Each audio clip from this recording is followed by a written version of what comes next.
এক স্বর্ণকারের স্ত্রী ছিল খুবই দিনদার পরহেজগার একজন নারী। একদিন সেই স্বর্ণকার তার দোকান থেকে ঘরে এসে দেখে তার স্ত্রী কান্না করছে। দোকানদার তার স্ত্রীর কান্নার কারণ জিজ্ঞেস করলে তার স্ত্রী বলল, আমরা যেই চাকরটিকে 10 বছর যাবত লালন পালন করে ছোট থেকে বড় করেছি, আজ সে বাজার থেকে তরকারি এনে আমার হাতে দেওয়ার সময় আমার হাত ধরে চাপ দিয়েছে।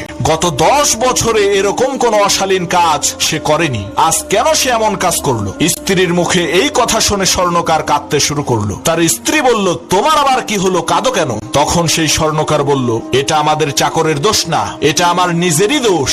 আজকে এক সুন্দরী মহিলা আমার দোকান থেকে চুড়ি কিনতে এসে হাতে পড়তে পারছিল না, তখন সে আমাকে চুড়িটা পরিয়ে দিতে বলে। আমি তার হাত ধরে দেখি তার হাতটা খুবই মসৃণ আর তুলতুলে, তাই খারাপ নিয়তে আমি তার হাতটা ধরে একটা চাপ দিয়েছিলাম। আমার এই অপকর্মের কারণে আজকে আমার বিশ্বস্ত চাকর তোমার সাথে এমন আচরণ করেছে।